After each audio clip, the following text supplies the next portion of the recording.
Straight ahead, new deal. Texas leaders agree how to cut your property taxes, how much homeowners and business owners can expect to save on their tax bills.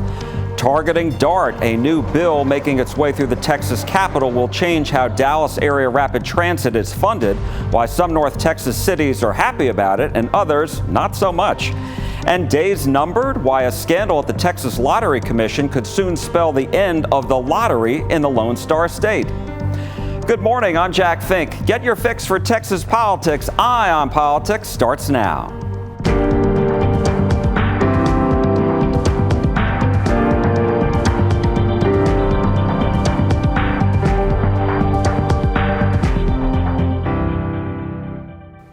Hello and happy Mother's Day, one of the most important days of the year. Lots to get to on this Sunday, and we begin with the new deal struck by Texas leaders to provide $10 billion in new cuts to property taxes for both homeowners and businesses.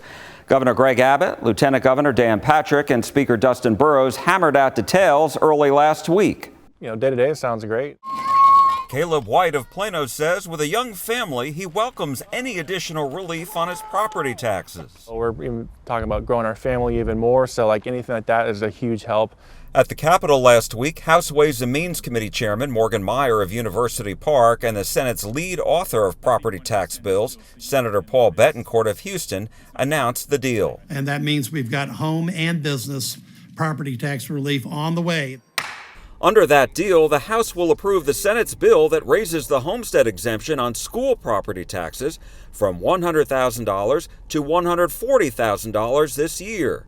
Those over 65 and the disabled would receive an additional $60,000 this year, up from $10,000. The state would continue replacing billions of dollars in property taxes with other state revenues to pay for public schools. Also under the deal, the Senate will approve the House's bill that will increase exemptions for business property taxes from $2,500 to $125,000 starting next year. Year after year, they get taxed on these items they already own. And so this is really good. It's probably will reduce business property taxes by about $2,500. But a representative from the city of Fort Worth testified this week that reducing business property taxes will impact homeowners. It shifts the tax burden over to the residents. Correct. We would have authority to go to a higher tax rate if that's what our elected leaders wanted. If I have one plea to the body today, though, it is this: do more.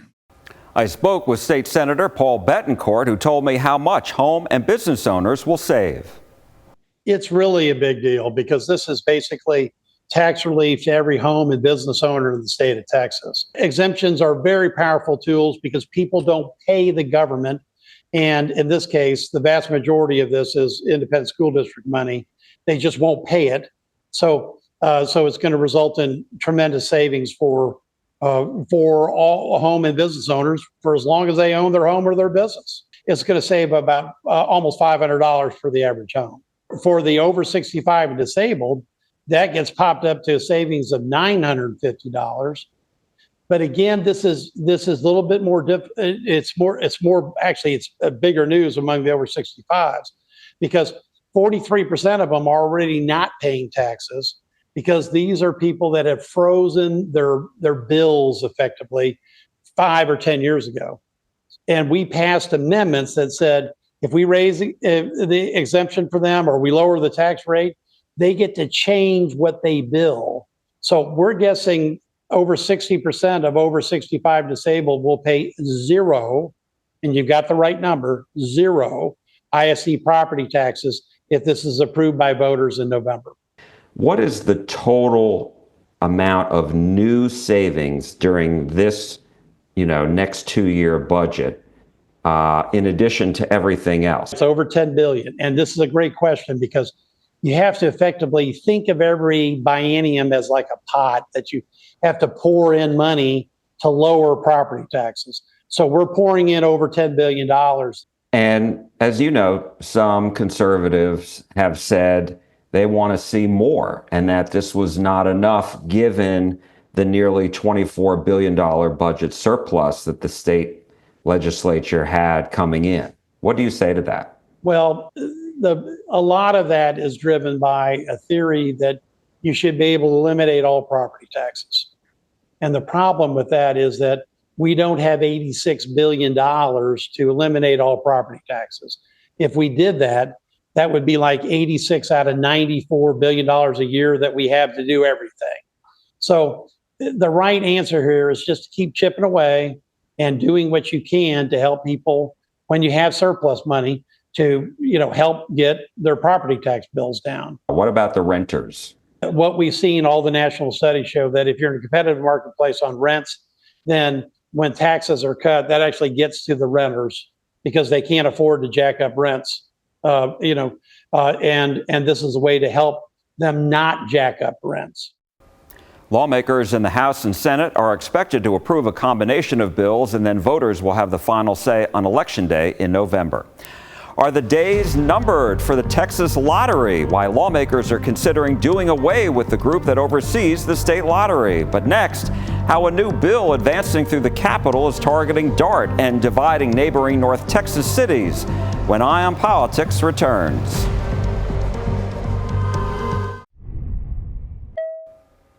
Welcome back to Eye on Politics. Now to a controversial bill advancing through the Texas Capitol that is targeting DART.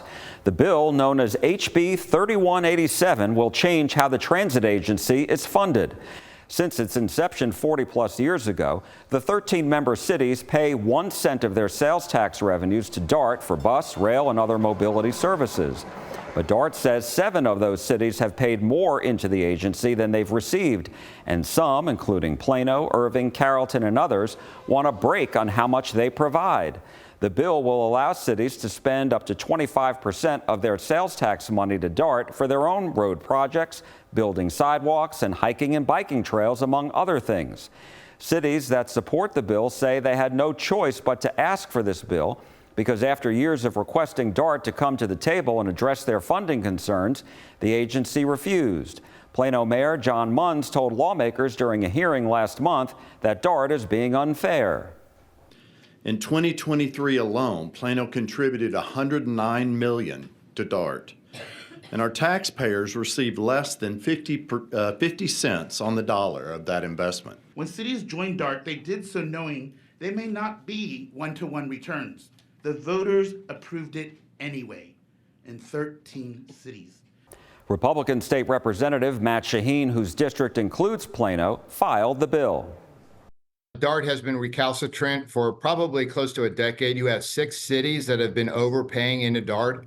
Look at the city of Plano paying over $100 million every year into DART and getting maybe $45 million worth of services.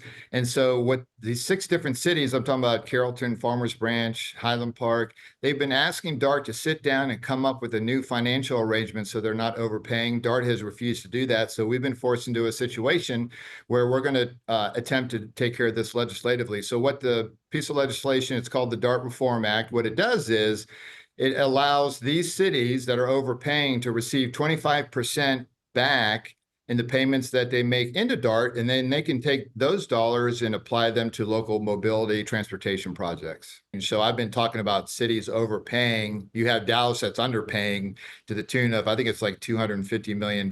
So you have all these different cities in the suburbs that are subsidizing Dallas. So this was something where the city of Plano, which is in your district, did they come to you and say, look, you need to file a bill because our efforts to reform DART and to get more that we've paid into the system have failed? Is that what happened?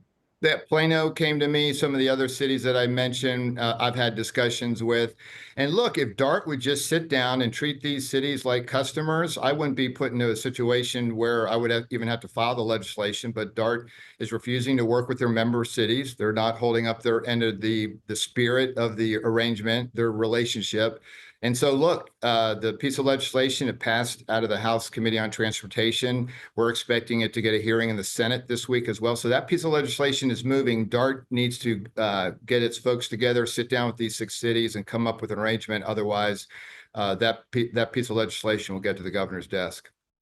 DART's Executive Vice President and Chief Communications Officer, Jamie Molina, pushed back against the bill. House Bill 3187 kills DART. It will destroy all of the work that the community and our 13 service area cities have been working on for over 40 years. In the first year alone, it wipes out 5,800 jobs and reduces our economic impact by nearly $1 billion. Now, those jobs are jobs at DART. They're jobs at organizations and contractors that we work with across the entire North Texas region. It also slashes our services across the board by more than 30%.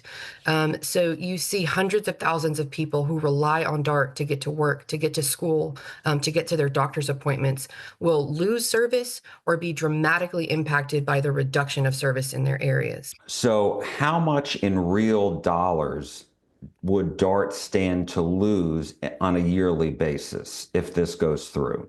A 25% reduction in our revenue looks like over $230 million in the first year. That's our total capital allocation for buses, for trains. Our capital budget in 1 year is $700 million. So we would ask that any city think about what they would do if they were asked to reduce their revenue by 25% in 1 year. My understanding is it would give cities the option of taking 25% of the sales tax that they contribute to DART. So not every city would do this. Is that right? Right. But Jack, if your boss were to tell you, do you want a 25% raise? And all you have to do is say yes, what would you do? So that's the option that this bill allows every one of our cities to have, is to take 25%. We don't think that any one city wouldn't do that. Are you negotiating with the cities, and what could DART offer in return that would be comfortable for everybody? So in March, the board passed a resolution that gave 5% of our revenue back to those 7 donor cities over the course of 3 years. The board has passed that. We've worked with our cities for them to understand what that means. That alone would mean severe service cuts to the system. That gives Plano, over the course of 3 years, the 25% that they wanted. They did not accept that. We asked the city, and a spokesman said it didn't accept DART's offer because it was temporary and not guaranteed, and the city wants a more permanent solution. I also spoke with Democratic State Representative Chris Turner of Grand Prairie, which is not a member of DART, and he opposes the bill. But I don't support that bill. I'll be voting no if it does make it to the House floor. And even though I don't represent a service area, a DART service area presently, I think DART is instrumental to our region's connectivity and our region's economic development. And we need to be doing more to connect North Texas to one another, not less. And so I think the bill that is an attack on DART is really moving in the wrong direction. The cities say they want to be heard, and they said this legislation, the only reason DART came to the table is because of this legislation. I think DART should absolutely be at the table with all of its member cities and work to address concerns. But what should absolutely not happen is the legislature should not step in and undermine a local compact that's been in place since the 1980s that really provides the best mass transit in our region, some of the best in the state. The full House may vote on this bill in the next week. Up next, what Texans think of President Trump's job performance, plus why the Texas Lottery's number may be up, when Eye on Politics comes right back.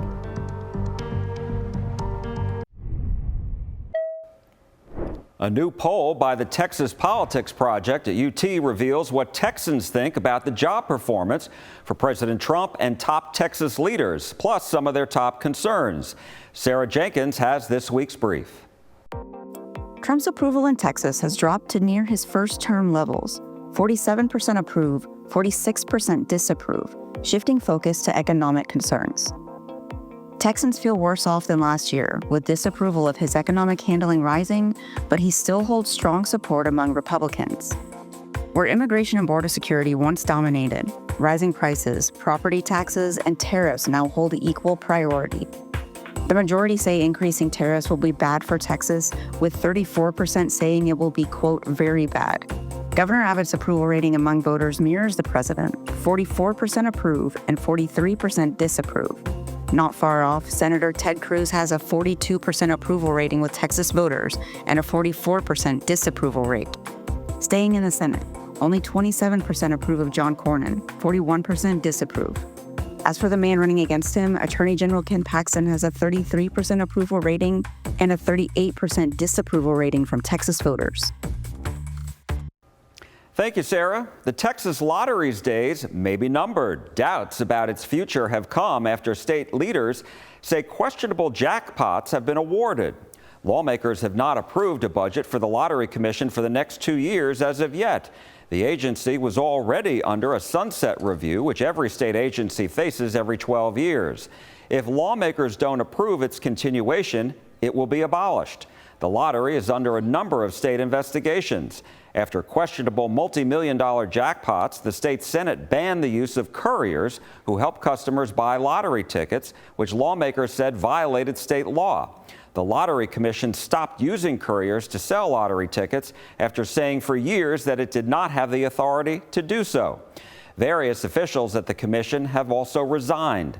In addition to all that, some lawmakers want to abolish the lottery itself, which has provided billions of dollars to public education and millions of dollars for veterans assistance programs. We spoke with Democratic State Representative Chris Turner, who wants to save the lottery, and Republican State Representative Matt Shaheen, who wants to abolish it and has filed a bill to do so.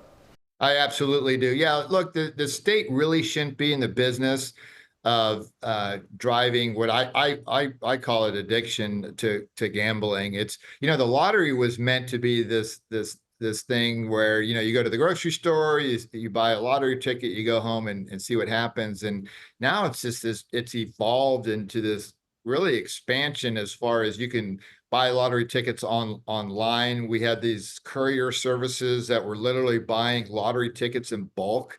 We had one instance where there was a lottery, online lottery entity overseas, so not even here in the United States, that purchased $25 million worth of the different scenarios and combinations of the lottery and won an $83 million jackpot. So now you have Texans that are going in, buying a handful of lottery tickets, not realizing that their opportunity to win the big jackpot is actually declining because of this online mechanism. Do you really see the Texas legislature and the governor signing off on killing the Texas lottery? There's a big question right now if the lottery should exist.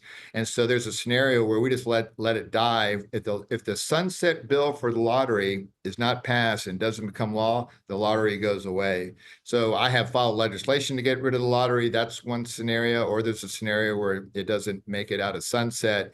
The third scenario is obviously there's some type of arrangement made, some type of negotiation, and we do pass the lottery sunset bill. I am concerned, but I am confident, though, at the end of the day, the legislature is not going to abandon more than 30 years of mostly successful work that the Texas Lottery has done. The lottery raises significant money for public education in our state, and raises, importantly, valuable funds to serve our veterans. In fact, in my first legislative session, I passed the Veterans Lottery Scratch-Off Bill that to date has raised over $260 million for veterans just in the last 15 years.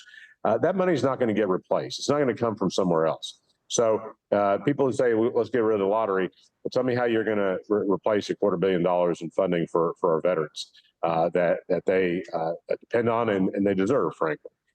And while on public education, while the lottery revenue is a small percentage of the overall education budget, it's still a couple $2 billion. And so where is that money going to come from? And so to the extent that there are problems in the Lottery Commission or with the lottery game itself, let's identify those and let's work to fix them. I'm confident we can do that. But it would be crazy, in my view, to completely get rid of the lottery. And so your message is let's fix the problems, all while keeping the lottery. Yeah, that's right. I do think that there's a growing consensus at a minimum. The courier services need to be banned, and if not banned, severely or significantly regulated. Aside from Representative Shaheen's bill, State Senator Bob Hall of Edgewood has also filed legislation to abolish the lottery, and it could be voted on in a committee in the Senate in the next week. And before we go, First Lady Melania Trump honored former First Lady and Texan Barbara Bush. At the White House Thursday, the First Lady unveiled a commemorative stamp honoring the life and legacy of the late Mrs. Bush. Mrs. Bush's legacy is marked by her respect for tradition, while also breaking with convention. While she is known for championing literacy, she also supported women's empowerment, changed the national conversation on AIDS, and took a stance supporting gay rights. Among those who attended, Duro Bush Koch, daughter of Barbara Bush and former President George H.W. Bush. And don't forget, you can watch all the full interviews of those on our show today by going to our CBS Texas YouTube page. And while you're there, hit the subscribe button. And that's all for Eye on Politics this week. I'm Jack Fink. I am listening, and we are listening to you at CBS News Texas. And from all of us here, happy Mother's Day to all the moms out there. Have the best day.